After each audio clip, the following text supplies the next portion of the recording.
Téléspectateurs de 20 News TV, bonjour. Comme à notre habitude, nous sommes ce matin au cœur de l'événement et au cœur de l'information.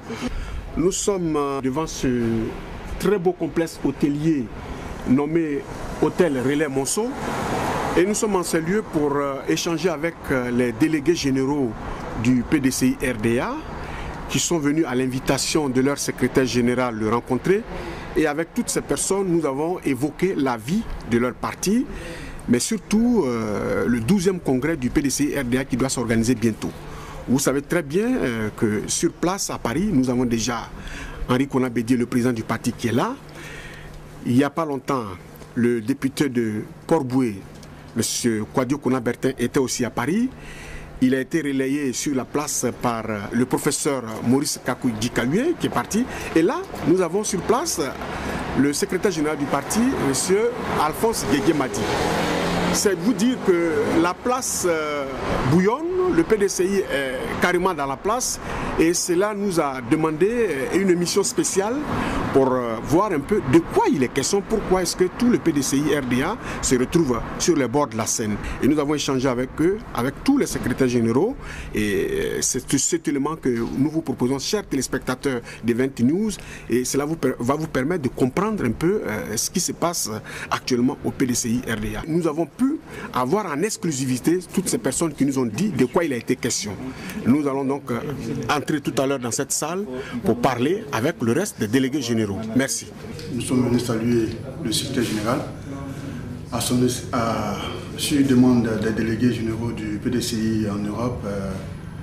Nous avons eu une rencontre hier avec lui. Ce matin, ces délégués doivent retourner chacun dans son pays.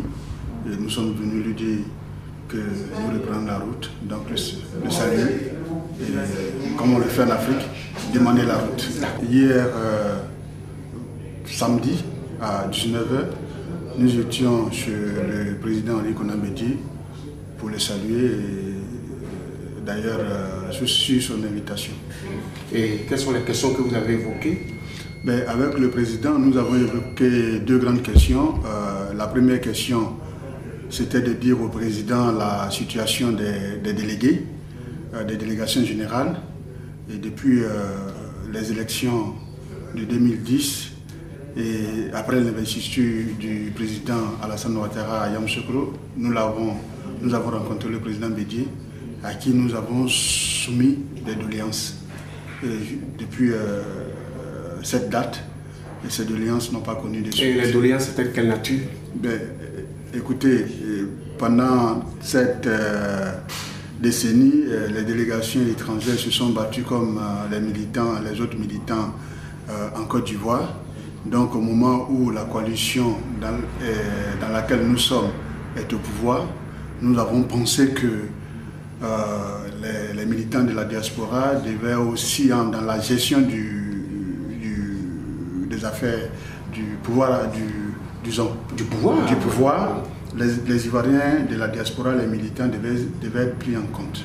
C'est ce que nous sommes allés lui dire pour proposer que dans la cooptation au poste de responsabilité, qu'on pense aussi aux militants de l'extérieur. Écoutez, je pense que ce n'est pas Kakabe qui demande que le président Henri Konan Bédié doit passer la main. C'est les textes du PDCI qui le disent, puisque l'article 35 est formel dessus. Il faut avoir 40 ans au moins et 75 ans ou plus pour être président du PDCI RDA.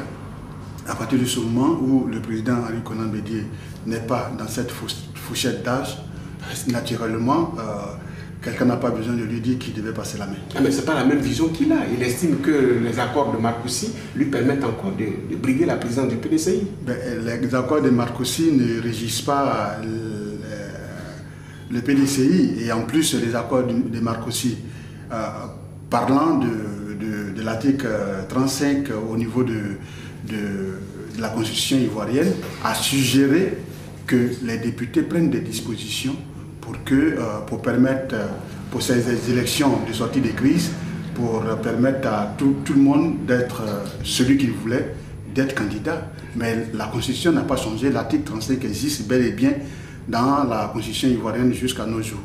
Donc, si cela devait être changé, il faut se retourner vers les députés Et sinon, il faut appliquer l'article 48 comme l'a fait à son temps le président Gbagbo. Écoutez, je crois que le foncier rural, on ne l'a pas encore. C'est le code de la nationalité, je crois bien. C'est le projet de loi sur la patrie et qui est aussi lié à la nationalité. Je crois que jusque-là, ça ne faisait pas partie de l'ordre du jour de cette session. Et effectivement, le projet de loi est arrivé et ça a voulu... Le gouvernement souhaitait que ce soit en discussion immédiate, ce qui est pour un sujet aussi important. C'est tout ce que le groupe parlementaire a fait. Une discussion immédiate pour le groupe parlementaire, le sujet est très, très important, donc ça ne peut pas se faire de cette manière. Il faille voir dans quelles conditions. Il faut sûrement interroger directement les populations. Donc là, ça va être reprogrammé. Nous aurons le temps de revenir dessus. Mais selon la déclaration, la position du groupe parlementaire, c'est que le souhait serait de consulter sûrement par référendum la population ivoirienne pour avoir directement leur avis. Mais en disant, certains députés l'ont dit, en disant qu'il n'y a pas d'urgence en la matière, le PDCI donne carrément sa position. Est-ce que c'est le moment? Oui, et on dit qu'il n'y a pas d'urgence puisqu'il fallait engager une discussion immédiate. Mais il n'y a rien qui nous pousse à engager cette discussion immédiate. Et puis, de deux, je répète, en fait, il y a eu... C'est vrai, c'est une convention, mais il y a eu Marcoussi aussi qui avait, dans ce sens-là, demandé que quelque chose soit fait par rapport aux Ivoiriens, à ceux qui étaient étrangers, qui étaient en Côte d'Ivoire avant 1961, où ceux-là avaient la possibilité de bénéficier du droit de sol. Et certains, peut-être par ignorance ou par manque d'information, n'ont pas agi, n'ont pas fait d'action dans le sens d'opter pour la nationalité. À ceux-là, pendant la crise, Marcoussi avait conseillé que cela soit vu par, bien sûr, l'État ivoirien. L'État ivoirien, bien sûr, pour ceux qui légifèrent, c'est bien sûr l'Assemblée nationale. Et donc, il n'y a pas d'urgence. Il n'y a pas d'urgence. Il faut faire une loi qui ne va pas créer des problèmes. Parce que la nationalité, elle est liée au foncier. Quand vous savez, le premier article du code foncier dit que ne peut être propriétaire des terriens dans le milieu rural que les citoyens ivoiriens. Donc il y a toute cette peur-là. Nous avons subi, nous avons vécu une crise par rapport à toutes ces choses. Il faut faire en sorte de faire une loi consensuelle qui implique tout le monde pour éviter que dans le futur, que nous ne revivions pas la même chose. Le soupçon qui est clairement établi et qui est sur la table, c'est qu'on soupçonne Alassane Dramane Ouattara de vouloir se faire un bétail électoral. Écoutez, des citoyens ivoiriens peuvent le penser, mais nous qui légiférons, nous ne pouvons pas penser de la même manière. Pour nous, c'est un projet de loi qui arrive. Est-ce que nous avons tous les éléments pour adopter ce projet de loi, ou il nous faut des éléments, puisque nous sommes mandataires, nous sommes mandatés par la population. Est-ce que ce que nous voulons faire, c'est la volonté de la population? Nous, en ce moment précis, nous pensons qu'il faut aller qu'on nous donne le temps d'aller vers cette population pour avoir ses aspirations. Par rapport à ça, nous allons prendre des décisions en faveur des populations ivoiriennes. Donc, la loi, elle est impersonnelle. Donc, on ne peut pas dire telle personne veut faire ceci parce qu'il y a telle chose. Non. On fait la loi, on ira voter en âme et conscience parce que cette loi, à ce moment précis, ou pour les générations qui arrivent, va arranger la population ivoirienne. Madame Ouad Léontine, vous êtes déléguée générale du PDCI RDA en France et vous êtes aussi membre du bureau politique. La situation qui secoue votre parti certainement vous interpelle. Alors, vous êtes aujourd'hui en présence du secrétaire général du parti, M. Alphonse Didier-Madi, qui vous a reçu. De quoi avez-vous parlé? Nous avons parlé de la vie de notre parti et de la cohésion qui est menacée au sein de notre parti. Et parce que nous posons la question, aujourd'hui, on va vers l'organisation d'un congrès et le secrétaire général n'est nulle part dans cette organisation. Cela est un souci pour nous et on n'arrive pas à comprendre et on n'a pas les mots pour expliquer aux militants pourquoi cela se passe au sein de notre parti. Et bon, ci et là, ça et là, des voix s'élèvent pour réclamer l'application des textes. Surtout l'article 95 qui définit les prérogatives du secrétaire général et l'organisation du congrès. Ensuite, l'article 35 qui est un peu foulé au pied. Les militants nous demandent de leur expliquer pourquoi est-ce qu'on n'applique pas les textes que nous-mêmes nous avons, que le parti même a mis en place. Alors, mais Madame la déléguée générale, qui mieux que le président Henri Konan Bédié pour vous expliquer toutes ces choses? Oui. Et vous avez la chance, il est sur place à Paris. Oui. Est-ce que vous l'avez rencontré? Oui, nous l'avons rencontré hier. Alors, de quoi avez-vous parlé alors? Nous avons parlé de la cohésion et on a allé sur 3 points d'ailleurs. La situation des délégués de l'extérieur, des militants qui ont travaillé.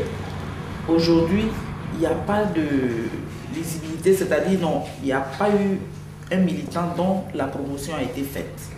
Alors que dans les autres partis, quand ils ont la victoire, qui sont au pouvoir, ils font la promotion. Quand vous dites les autres partis, vous voulez dire quoi? Vous savez bien. Non, je ne sais pas, madame. D'accord. Bon, par exemple, quand le FPI est arrivé au pouvoir, il a fait la promotion de son délégué en Italie, en le nommant ambassadeur, en le faisant ambassadeur. C'est ce qui se passe actuellement avec le RDR. Mais nous, au PDCI, tout est figé. On ne sait pas pourquoi. Mais ce n'est pas le PDCI qui a gagné. Ce n'est pas le PDCI qui a gagné, comme nous l'a dit Henri Konan Bédié hier, que quand on sera au pouvoir, on va nommer. Mais il co-gère la gestion du pouvoir actuellement avec Ouattara, parce que nous sommes dans une alliance. Quoi de naturel qu'il propose au président Ouattara? Voilà des personnes que je souhaiterais qu'on fasse au moins leur promotion pour renforcer cette alliance. Mais rien, on est là, on attend. Et quand on a besoin de nous, on nous appelle. Donc, on lui a signifié cela, le mécontentement des militants de l'extérieur. Leurs doléances n'ont pas eu de suite. Il a dit qu'il a pris bonne note, mais en fait, il verra bien. Il verra bien, mais est-ce que vous voulez aussi poser la question de l'organisation du congrès, dont l'organisation échappe à Didier-Madi, comme vous l'avez dit? Justement, quand nous lui avons posé la question de la cohésion, ça inclut tout cela. Mais vous savez comment il a esquivé la question. Et là, nous ne comptons pas nous arrêter là, puisque on dit que la presse est le 3e pouvoir ou le 2e pouvoir. Oui, c'est ça. Quand, le 4e pouvoir. Le 4e pouvoir, quand vous pleurez, un enfant pleure qui ne trouve pas de solution, il crie plus fort. Et je pense que ces méthodes-là, nous allons commencer à les utiliser. Vous voulez dire simplement que vous allez désormais parler, c'est ça? Voilà. Alors, Kaka lui a commencé à parler déjà et il estime que Bédié doit passer la main parce que l'âge qu'il a aujourd'hui ne lui permet plus de briguer la présidente du PDCI. Oui. sur ce point, qu'est-ce que vous dites, vous qui allez parler désormais? Bon, nous allons le dire, chacun a sa façon, sa méthode. Kakabe a sa méthode, il le dit. Nous sommes allés le voir. Si il ne change pas son fusil d'épaule, nous allons crier haut et fort et demander l'application des textes. Vous n'êtes pas député, mais sur le bureau des députés aujourd'hui, il y a une loi. La loi du code foncier et de la nationalité. Oui. Sur ça, vous avez quand même votre avis et ce sera notre dernière préoccupation. Bon, mon avis, les élus du peuple qui sont les députés, le groupe PDCI a demandé le report de cette discussion sur cette loi parce que ce n'est pas ce qui est urgent pour le moment. Votre avis à vous? Moi, mon avis, je pense que on a le code de la nationalité ivoirienne qui a donné des définitions, qui sont déjà en place. Pourquoi ne pas appliquer et vouloir... Donc selon vous, rien ne presse? Ça ne presse pas parce que je ne comprends pas pourquoi subitement on doit naturaliser ou bien demander de discuter cette loi. On a tout le temps de le faire. Mais effectivement, il était d'abord ici en visite privée, il faut le dire. Donc je me garde de vous dire exactement les raisons, mais c'est une visite privée. Et nous sommes, comme celui qui gère la vie quotidienne de notre parti, nous sommes venus le saluer, lui dire bonjour et nous enquérir aussi de la situation politique de notre parti. Voilà, nous avons parlé de la vie de notre parti, du rôle que notre parti pourrait jouer aux prochaines élections et tous ces sujets. Le rôle que votre parti devrait jouer aux prochaines élections, c'est lequel? Parce que de plus en plus, on parle du PDCI qui risque de ne pas avoir de candidat. Il y a Kakabe, le député de Port-Boué, qui se plaint, qui estime que Bédié n'a plus l'âge pour prendre la présidence du PDCI. Beaucoup de choses se disent. Quel est à votre avis le rôle que devrait jouer le PDCI? Évidemment, vous avez raison. Ces derniers temps, nous avons assisté à des interviews qui ont été données par le président de notre parti, son Excellence Henri Konan Bédié, concernant sa position sur n'est-ce pas, la candidature probable du PDCI-RDA. Et nous avons aussi vu Kakabe qui a fait aussi certaines sorties. Effectivement, à travers les interviews que le président Henri Konan Bédié a données, effectivement, il y a un flou qui naît subitement au sein de presque tous les militants, y compris de la diaspora également. Vous voulez dans l'esprit des militants? Dans l'esprit des militants, effectivement, on se pose la question de savoir pourquoi le Congrès devrait décider de la candidature probable du PDCI à la prochaine présidentielle, alors que le président Ouattara, après 2 ans, a déjà déclaré sa candidature. Alors là, c'est un doute, c'est une question, c'est un doute. Le président qui a les rênes d'une partie devrait, dès l'annonce de la candidature du président Ouattara, devait dire, bah, écoute, nous aussi, voilà, on aura un candidat et ça allait nous rassurer tous. Alors là, on ne sait pas si nous sommes menés en bateau et il y a un doute fort et ça c'est pour notre parti et ça nous inquiète beaucoup.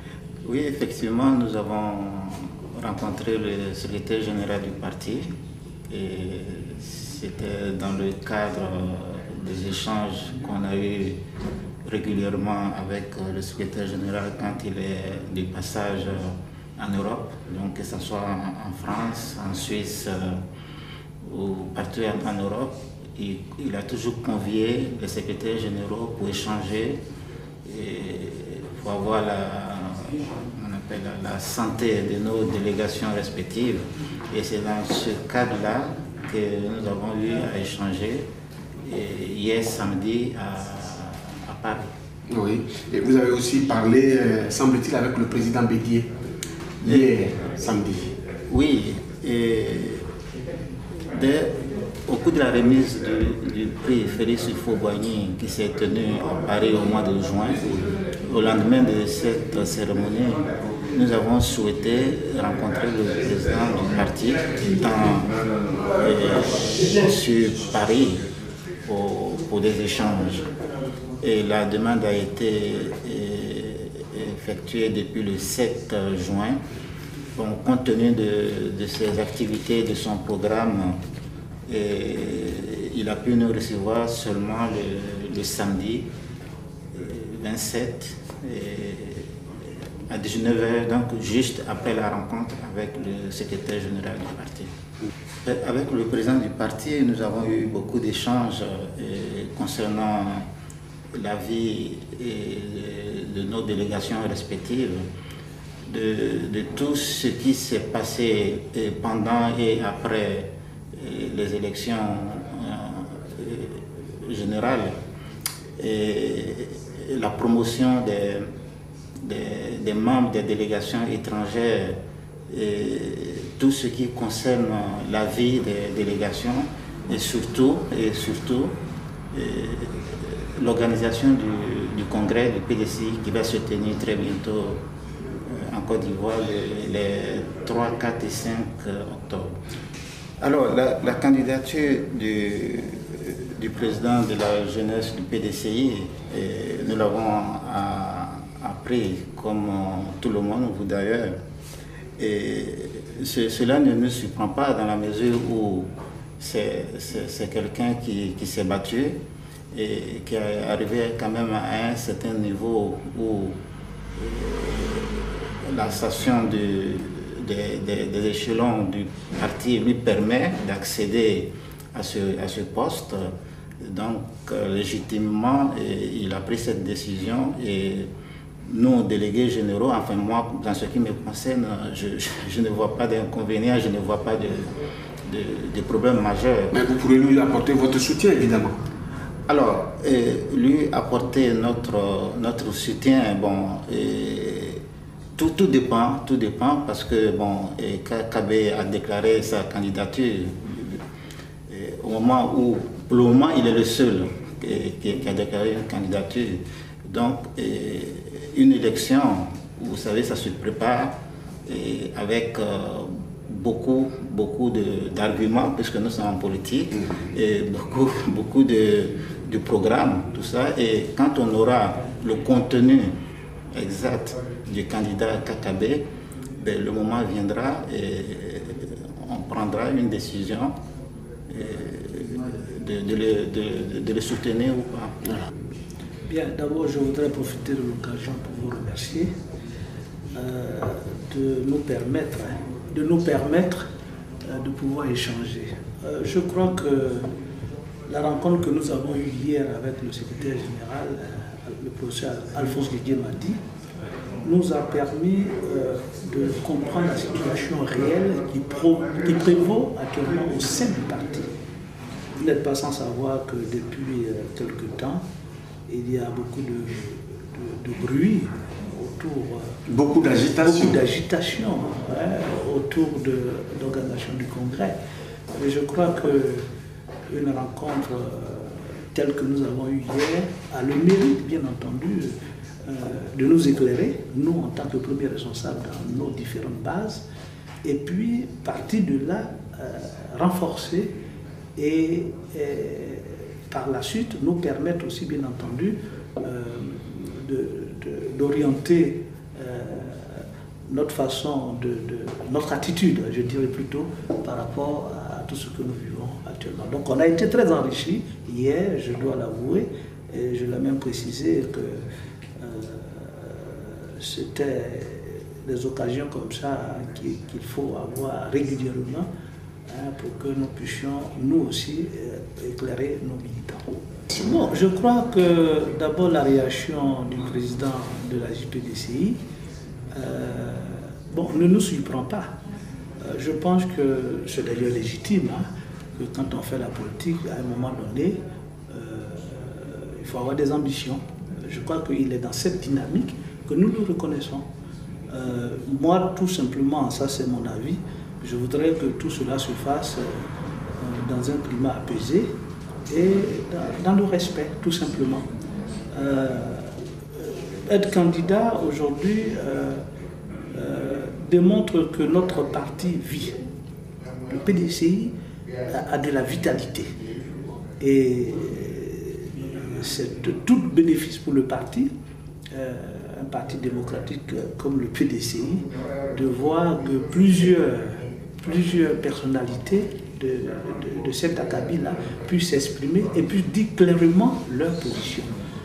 Par rapport au président du parti, à qui il demanderait de partir, sans peut-être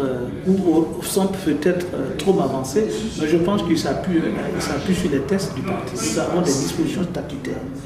Donc, en s'appuyant sur un certain nombre d'articles, je crois que si on veut s'en tenir au texte, ces déclarations vont dans ce sens-là. Nous le comprenons. Mais en même temps, je dis, en tant que délégué, que tout cela se fasse dans le respect, tout simplement. Nous avons pu échanger hier avec le secrétaire général sur les brûlantes questions d'actualité et surtout entendre de la voix du premier animateur au quotidien du parti des informations concernant, disons, sa part de vérité concernant tout ce qui est en train de se passer au niveau de notre parti. Parce que les militants à la base sont énormément perturbés par tout ce que nous entendons sur les médias concernant les préparatifs du congrès, concernant la présidence du parti, concernant la candidature du PDCI aux prochaines élections de 2015. Voilà un peu l'entretien que nous avons pu avoir avec le professeur et qui nous a illustré de fort belle manière, selon lui, tout ce qui entoure ces différents sujets. J'assiste le secrétaire général dans ces premiers rendez-vous avec les militants parce qu'il est le premier responsable au quotidien du PDCI-RDA ici, en Côte d'Ivoire. Il est venu en visite privée, mais comme le dit l'adage de chez nous, dans nos sociétés africaines particulièrement bêtées, la tortue, quand elle se promène à sa carapace. Et quand il fait nuit, elle rentre les pieds et elle se couche. Donc elle se promène à sa maison. Donc cette caractéristique qu'il a fait que partout où il se trouve, quelle que soit la nature qui l'a amené à être là, il doit jouer ce rôle. Je suis le secrétaire général, le premier animateur du PDCI-RDA. C'est la raison pour laquelle il m'a fait l'amitié et l'honneur de l'assister dans ces différents rendez-vous. La préoccupation des délégués généraux était cette cacophonie à laquelle on assiste aujourd'hui concernant l'organisation du 12e congrès. Et c'est de ça qu'il a été question surtout, parler du 12e congrès, la situation que connaît notre parti et les difficultés qu'il rencontre ou que nous rencontrons sur le terrain dans la mise en œuvre de notre organisation. C'est de ça qu'il a été question surtout. On a parlé de ça, il a expliqué, et je crois que les militants qui l'ont écouté ont été suffisamment ravis et rassurés. Aujourd'hui, le doute est levé dans leur tête. Certains âmes ont voulu semer la confusion. Bon, je pense qu'ils sont partis satisfaits et moi aussi je suis satisfait. Vous qui êtes chargé de la formation au sein du PDCI, c'est aussi vous qui avez les tests en main. Que disent les tests réellement? Qui est-ce qui doit organiser le congrès du PDCI? Parce que selon nous, l'article 95 que nous avons consulté donne ses prérogatives au secrétaire général. Mais là, on a ouï dire qu'un comité ad hoc avait été mis en place pour cela. Qu'est-ce qui se passe réellement? En effet, le secrétariat général du PDCI, le secrétaire général du PDCI est le premier animateur au quotidien du PDCI-RDA. Il est chargé de mettre en exécution les décisions du Congrès, du bureau politique et du président et des différents des organes centraux. Donc, si on met en place la mise en place d'un comité ad hoc en tant que tel pour réfléchir aux thématiques des commissions scientifiques de notre congrès ne pose pas de problème. C'est pas ça qui nous pose problème. Ce qui nous pose problème, c'est la confusion des gens. Pour certains, le comité ad hoc veut se substituer aux règles établies. Et c'est ça qui pose problème. Donc nous leur disons non, faisons les choses telles qu'elles doivent se faire. Et donc il faut donner cette prérogative-là qui revient de droit au secrétaire général. Ce n'est pas une prérogative qu'on négocie. Nous ne sommes pas des marchands de tapis pour dire moi je dois faire ceci, c'est pas toi. Non, la question n'est pas là. Le secrétaire général exécute les décisions qui ont été prises. Donc, c'est pour ça qu'à la réunion du bureau politique, le président du parti a reçu les documents. Les documents ont été transmis au secrétaire général. Il se doit de les mettre en exécution. Maintenant, comme vous dites, vous avez fait allusion à ma qualité de formateur, je constate que au PDCI-RDA, on piétine les règles. On piétine les règles. C'est-à-dire que j'ai le sentiment assez net que les militants ne savent pas comment fonctionne un parti politique. S'ils savaient comment fonctionne un parti politique, mais chacun a sa place. Voilà, c'est simple. Si vous êtes chargé des élections, eh bien, vous vous organisez à ce que ça se passe bien et pour que vous puissiez rendre compte. Mais vous ne pouvez pas être chargé de la formation, des élections par exemple, et puis vouloir faire de la formation ou bien vouloir défendre un dossier juridique. Non, ce n'est pas votre rôle. Vous ne pouvez pas encaisser les cotisations. Non, ce n'est pas votre rôle. Donc chacun a son rôle. Je rappelle, pour ceux qui ne le savent peut-être pas, que quand on va au congrès de PDCI-RDA, dans notre cas précis, il y a 2 personnes qui sortent avec la légitimité du congrès pour 5 ans. Le président du PDCI-RDA, qui est élu par le congrès, qui propose le secrétaire général, qui lui, dans cette proposition est acceptée séance tenante par le congrès. Donc ce sont les 2 qui sortent avec la légitimité. Le reste, nous sommes des hommes nommés. Nous sommes nommés par le président du PDCI-RDA sous proposition du secrétaire général. Si je suis membre du Grand Conseil, c'est de la volonté du secrétaire général et qui fait que le président me nomme. Si tu es membre du bureau politique, c'est le secrétaire général qui propose pour que le président te nomme. Donc, quelqu'un qui t'a nommé, tu ne peux pas dire aujourd'hui, non, moi je suis nommé, je suis indépendant, je suis grand, je suis autonome. Tu es autonome par rapport à quoi? Alors, vous faites de la formation au PDCI, je le répète, et j'insiste d'ailleurs, mais bientôt, le poste de secrétaire général sera supprimé. C'est ce que nous avons entendu dire. Qu'est-ce qui peut expliquer cela à votre avis? Mais on dit souvent que la vie, elle est faite de comparaisons. Et la réflexion aidant, on réfléchit pour vous dire, est-ce que c'est bon, est-ce que ce n'est pas bon? Le président Houphouët-Boigny qui a fondé avec ses amis le PDCI-RDA en 1946, en 1980, a fait l'expérience de 80 à 90. Il a instauré ce qu'on a appelé le comité exécutif, auquel M. Didier Madi a appartenu. Mais le comité exécutif était une organisation humaine qui se trouve au même niveau. Ça n'existe pas. Et qui prend la décision? Qui fait exécuter la décision? SX ou SY? Le président Houphouët-Boigny a donc tiré les conséquences de cette forme d'organisation, de gestion du parti au quotidien. Raison pour laquelle, au congrès de 1990, qui a connu quelques petits échecs, je peux dire, ce congrès a été repris en 91 et c'est à l'issue de ce congrès de 91 qu'il a rétabli le secrétariat général en faisant nommer M. Donald Foligo comme secrétaire général. Si c'était bon, on aurait continué. Donc aujourd'hui, dire on veut revenir, non, c'est dilatoire. Ce n'est pas bon. Si on veut le parti, qu'on dise, moi je veux le parti, je vais être secrétaire général, mais on ne trouve pas de forme de stratagème pour affaiblir notre parti. Nous, notre ambition au PDCI-RDA, c'est de reconquérir le pouvoir d'État. Mais pour reconquérir le pouvoir d'État et bâtir une Côte d'Ivoire nouvelle, il faut un PDCI fort.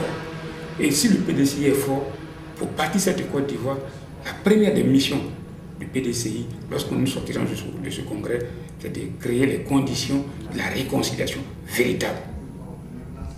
S'il n'y a pas de réconciliation véritable, nous ne pouvons pas bâtir la Côte d'Ivoire. Et c'est la raison pour laquelle le poste de secrétaire général, qui est une voûte, doit demeurer. D'accord. Sans un secrétaire général fort, il n'y a pas de PDCI fort. On peut être président, mais quand on n'a pas cette structure-là, on ne peut pas. Parce que la gestion, elle est quotidienne. Ce n'est pas une organisation qui gère le parti en ce moment, comme on dit dans nos sociétés. Oui, justement, alors, on dit dans nos sociétés que la brebis, oui, quand on la confie à plusieurs personnes, le soir, c'est la panthère qui la porte. Parce que l'autre dit, ah oui, il y a Pierre qui va la mettre à l'abri. Il y a Jean, non c'est Dibeux, non c'est Tapé. Et finalement, quand on se rencontre le matin, il n'y a plus de brebis. La panthère l'a prise. Est-ce que c'est ce qu'on veut? Non. Dernière préoccupation, M. Joël Célestin, et ce sera vraiment notre dernière préoccupation. En 2 minutes, pour un PDCI fort, on apprend de gauche à droite que Guégué Madi serait candidat à la présidence du PDCI. Kakabe a déjà déclaré la sienne, sa candidature. On parle aussi de Guégué Madi. Vous qui êtes dans le sérail du secrétaire général, avez-vous eu vent de cette intention? Non, l'ambition est légitime. Le propre de celui qui apprend est d'être aux commandes de ce qu'il a appris. Kakabe est président national de la JPDCI, il est membre du bureau politique, il est secrétaire général adjoint à l'organisation. L'ambition est légitime.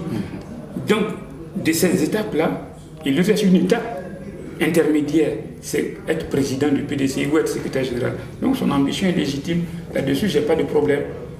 Quant à M. Didier Madi, il est président, il est secrétaire général. S'il a cette ambition, on le verra. Pour l'instant, il ne m'a pas encore dit qu'il avait cette intention. Je suis bien placé pour le savoir, mais jusqu'à preuve du contraire, il ne me l'a pas encore dit. M. Didier Madi a une mission. Sa mission, c'est de faire en sorte qu'il y ait une cohésion au sein du PDCI, faire en sorte de renforcer les capacités d'unité du PDCI. Donc, M. Didier m'a dit, pour l'instant, ce sont des supputations de ces derniers qui pensent ainsi. Mais si c'est la volonté de Dieu, qu'elle se fasse. Alors, en même temps que nous y sommes, on va conclure là-dessus. Kakabe demande à ce que M. Bédi passe la main. Mais c'est normal. Vous savez, je vais prendre cette image des athlètes. Dans l'athlétisme, il y a une discipline qu'on appelle le relais. 4 fois 100 mètres de relais, 4 fois 400 mètres de relais.